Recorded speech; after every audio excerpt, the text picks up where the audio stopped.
Hi friends, ಎಲ್ಲರಿಗೂ ನಮಸ್ಕಾರ. ಎಲ್ಲರಿಗೂ ರಮ್ಯಾ ಮನೆ ಅಡುಗೆ ಚಾನಲ್ಗೆ ಸ್ವಾಗತ. ನಾನಿವತ್ತು ಸಿಂಪಲ್ಲಾಗಿ ಮೊಟ್ಟೆ ಮಸಾಲ ಮಾಡ್ತಾಯಿದ್ದೀನಿ. ಇದು ಮೊಟ್ಟೆ ಮಸಾಲ ತುಂಬ ಟೇಸ್ಟಿಯಾಗಿ ಬರುತ್ತೆ ರೀ, ಹಾಗೆ ಸ್ಪೈಸಿಯಾಗಿ ಕೂಡ ಇರುತ್ತೆ. ತುಂಬ ಸಿಂಪಲ್ಲಾಗಿ ಮಾಡ್ಕೋಬೋದು. ಇದನ್ನು ಮಾಡೋದಕ್ಕೆ ಏನೇನು ಬೇಕಾಗುತ್ತೆ ನೋಡ್ಕೊಂಡು ಬರೋಣ. 4 ಮೊಟ್ಟೆಯನ್ನು ಕುದಿಸಿ ಸಿಪ್ಪೆ ತೆಗೆದುಬಿಟ್ಟಿಟ್ಟಿದ್ದೀನಿ. ಹಾಗೆ ಮಾಡೋದಕ್ಕೆ ಸ್ವಲ್ಪ ಎಣ್ಣೆ ತೊಗೊಂಡಿದ್ದೀನಿ. ಹಾಗೆ ಒಂದು ಮೀಡಿಯಮ್ ಸೈಜ್ ಈರುಳ್ಳಿಯನ್ನು ಸಣ್ಣದಾಗಿ ಕಟ್ ಮಾಡಿಟ್ಟಿದ್ದೀನಿ. ಒಂದು ಮೀಡಿಯಮ್ ಸೈಜ್ ಟೊಮೆಟೊ ಕಟ್ ಮಾಡಿಟ್ಟಿದ್ದೀನಿ. ಸ್ವಲ್ಪ ಶುಂಠಿ ಬೆಳ್ಳುಳ್ಳಿಯನ್ನು ಪೇಸ್ಟ್ ಮಾಡಿಟ್ಟಿದ್ದೀನಿ. ಸ್ವಲ್ಪ ಕೊತ್ತಂಬರಿ ತೊಗೊಂಡಿದ್ದೀನಿ. ಹಾಗೆ ಸ್ವಲ್ಪ ಅರಿಶಿನ ಪುಡಿ, ರೆಡ್ ಚಿಲ್ಲಿ ಪೌಡರ್ ಮತ್ತು ಜೀರಾ ಪೌಡರ್ ಆ್ಯಂಡ್ ಧನಿಯಾ ಪೌಡರ್, ಹಾಗೆ ಸ್ವಲ್ಪ ಪೆಪ್ಪರ್ ಪುಡಿ ತೊಗೊಂಡಿದ್ದೀನಿ, ಮೆಣಸಿನ ಪುಡಿ, ಹಾಗೆ ರುಚಿಗೆ ತಕ್ಕಷ್ಟು ಉಪ್ಪು.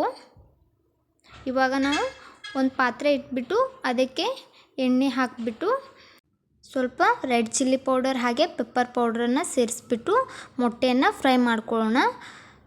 ಇವಾಗ ಗ್ಯಾಸನ್ನು ಲೋ ಫ್ಲೇಮಲ್ಲಿ ಇಡಬೇಕಾಗುತ್ತೆ ರೀ, ಇಲ್ಲಿಕಂದ್ರೆ ಮಸಾಲೆ ಎಲ್ಲ ಹೊತ್ಬಿಡುತ್ತೆ ರೀ.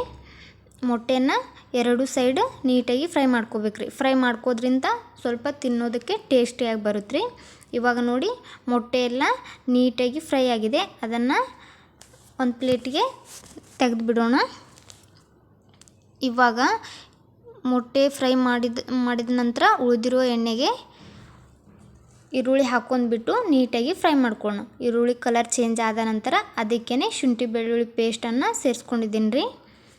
ಇವಾಗ ಶುಂಠಿ ಬೆಳ್ಳುಳ್ಳಿ ಮತ್ತು ಈರುಳ್ಳಿ ನೀಟಾಗಿ ಫ್ರೈ ಆದ ನಂತರ ಕಟ್ ಮಾಡಿಟ್ಟಿರುವ ಟೊಮೆಟೊ ಸಹ ಸೇರಿಸ್ಕೊಂಡ್ಬಿಟ್ಟು ನೀಟಾಗಿ ಫ್ರೈ ಮಾಡ್ಕೊಳ್ಳೋಣ.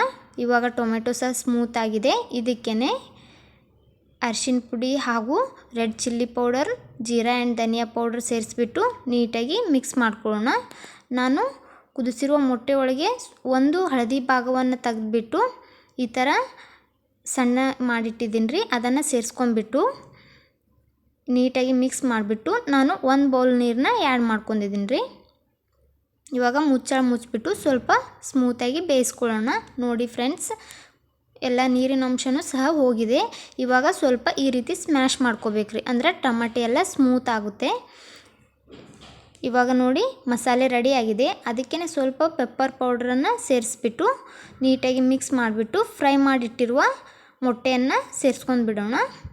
ಮೊಟ್ಟೆಯನ್ನು ನೀಟಾಗಿ ಮಸಾಲೆಯಲ್ಲಿ ಮಿಕ್ಸ್ ಮಾಡ್ಕೊಳ್ಳೋಣ ನಿಧಾನವಾಗಿ.